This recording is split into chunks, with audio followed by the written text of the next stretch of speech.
एक बार की बात है। एक दिन साधु महाराज जंगल की ओर जा रहे थे। चलते चलते रास्ता भटक जाते हैं। हे भगवान, मैं कहाँ आ गया हूँ? बाहर जाने का रास्ता नजर ही नहीं आ रहा है। भूख भी बहुत तेज की लगी है। हे साधु महाराज, मुझे बचाइए। मुझे इस पिंजरे से बाहर निकालिए महाराज। ये कैसी आवाज है? कोई मुझे आवाज दे रहा है। साधु महाराज ने देखा तो एक शेर पिंजरे में बंद था। हे साधु महाराज, मेरी मदद करो, इस पिंजरे से आजाद करो महाराज। साधु महाराज तो लोगों पर अपना जीवन न्यौछावर कर देते हैं, इस पिंजरे से आजाद करो महाराज। शेर के ऐसे भरे निवेदन बातों को उस शेर पर दया आ गई और साधु ने उस पिंजरे का दरवाजा खोल दिया और शेर आजाद हो गया। धन्यवाद साधु बाबा, आपने मुझे तो बचा लिया, पर आपको मुझसे कौन बचाएगा?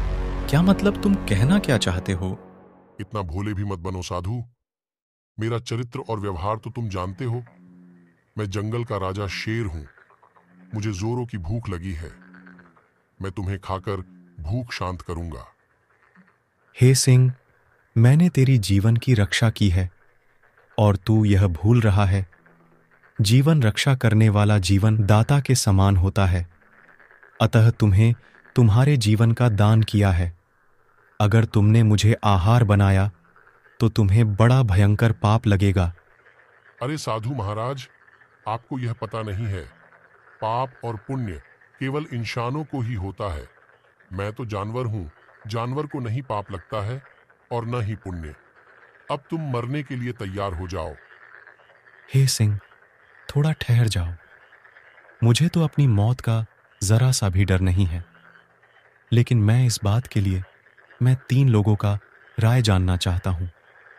अगर तीनों लोगों का राय तेरे पक्ष में हुई तो तुम मुझे खा लेना। अरे साधु बाबा, तुम मुझे मूर्ख समझते हो क्या? इस घने जंगल में तुझे वो 3 लोग कहाँ मिलेंगे? अरे सिंह, मनुष्य नहीं सही, इस जंगल में पेड़, पशु, पक्षी ही सही, उन्हीं से पूछ लूंगा। ठीक है, लेकिन जल्दी करो।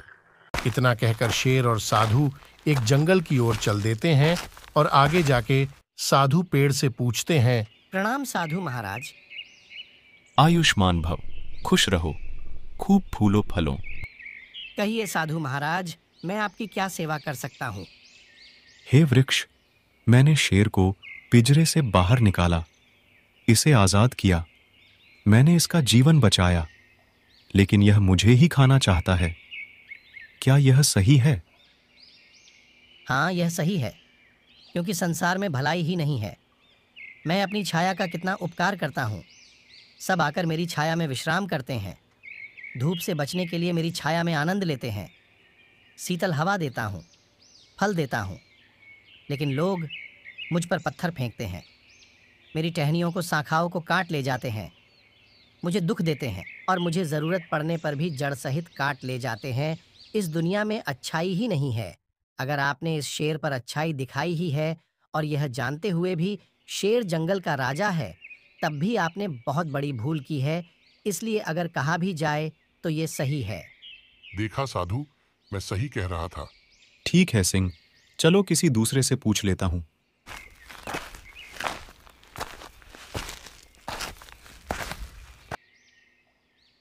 वो देखो, चलो उस तोते से पूछ लेते हैं। प्रणाम साधु महाराज, कहिए, इस शेर के साथ इस जंगल में कहाँ भटक रहे हैं? बड़ी भूल हो गई है पक्षी। मैंने इस शेर को पिंजड़े से आजाद किया, मैंने इसका जीवन बचाया। अब और मुझे ही मारना चाहता है। अब तुम ही बताओ, क्या यह सही है? साधु बाबा, जो आपने किया बहुत गलत किया। मैं भी तो एक साधारण पक्षी हूँ, लेकिन मुझे मनोरंजन के लिए पकड़कर कैद कर देते हैं। पूरा जीवन छोटे से पिंजरे में जीवन बीत जाता है, और तो और उन्हीं की भाषा बोलने के लिए तीखी मिर्च खिलाते हैं। मेरी स्वतंत्रता मुझसे वो छीन ली जाती है। इस दुनिया में स्वार्थ के अलावा कुछ भी नहीं है। ये दुनिया मतलबी है। ये शेर कर रहा वो ठीक ही कर रहा है। देखा, मैं ठीक ही तुम्हारे साथ कर रहा हूँ। अब मरने के लिए तैयार हो जाओ। नहीं सिंह, अभी तो 2 ही लोगों से पूछा हूं। वो देखो, वहां गौ माता खड़ी हुई है। चलो उन्हीं से पूछ लेता हूं। हे गौ माता, मैंने सिंह को पिंजरे से आजाद किया है। मैंने इसकी जीवन की रक्षा की और ये धोखेबाज सिंह मुझे ही मारकर खाना चाहता है। अब बताओ माता, क्या यह सही है? हे तपस्वी, मुझे तो यकीन भी नहीं हो रहा है कि जंगल का राजा छोटे से पिंजरे में कैसे कैद हो गया है। मुझे तो हंसी भी आ रही है। अरे मूर्ख गाय, तू मुझ पर हंस रही है। हे सिंह राजा, मैं आप पर नहीं हंस रही हूँ। मुझे इस बात पर हंसी आ रही है कि आखिर पिंजरे में कैसे कैद हो गए हैं। क्या इस साधु की बात सच है? हाँ, ये साधु सही कह रहा है। लेकिन महाराज, मुझे बातों को यकीन भी नहीं हो रहा है। अरे गाय, तू मेरा अपमान कर रही है। इसका अंजाम बहुत बुरा हो सकता है। कहीं मैं साधु को छोड़कर तुझे ही न खा जाऊं। आप क्रोधित मत हो महाराज, मैं भी तो देखना चाहती हूँ आपकी बातों पर कितनी सच्चाई है। जरा मैं भी तो देखूं कि उस छोटे से पिंजरे में कैसे कैद हो गए।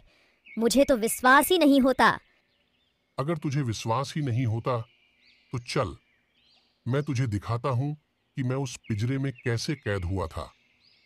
इतना कहकर वह तीनों वहां पर पहुंच गए जहां शेर पहले पिंजरे में कैद था। फिर शेर ने कहा, देख, मैं तुझे दिखाता हूं कि मैं इस पिंजरे में कैसे कैद था। इतना कहकर वह शेर पिंजरे में चला गया। तभी गाय ने साधु को इशारा किया कि साधु पिंजरे का दरवाजा बंद कर दे। तब साधु ने पिंजरे का दरवाजा बंद कर दिया। इस तरह मूर्ख शेर अपनी बातों में ही फंस गया। अरे ये क्या कर रहे हो? दरवाजा खोलो, दरवाजा खोलो। अरे मूर्ख, अब इस पिंजरे में ही कैद रह, तू इसी के लायक है।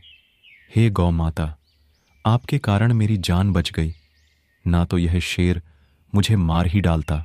साधु ने ऐसा कहकर गाय से कहा, साधु महाराज, दुष्ट अधर्मी, दुराचार को कभी भी विश्वास नहीं करना चाहिए, क्योंकि दुष्ट का स्वभाव ही है दुष्टता करना। सांप को जितने भी दूध पिलाओ, लेकिन मौका मिलते ही वह जरूर डसता है। दूध पीने से भी उसका जहर कम नहीं होता। इसी तरह जहरीले बिच्छू से जितना भी प्रेम करो, चाहे उसके पीठ पर हाथ फिरो, तब भी वह अपना विषैला टंक जरूर मारता है। इसी तरह दुष्ट लोग भी होते हैं। दुष्टता करना उनके व्यवहार में होता है। इसलिए दुष्ट दुराचारी को कभी भी माफ नहीं करना चाहिए। कभी कभी दया ही दुख का कारण बन जाता है, लेकिन यह बात दुष्ट लोगों पर लागू होती है। बुरे लोगों पर कभी भी दया नहीं करना चाहिए। धन्यवाद गौ माता, धन्य हो, आपकी जय हो।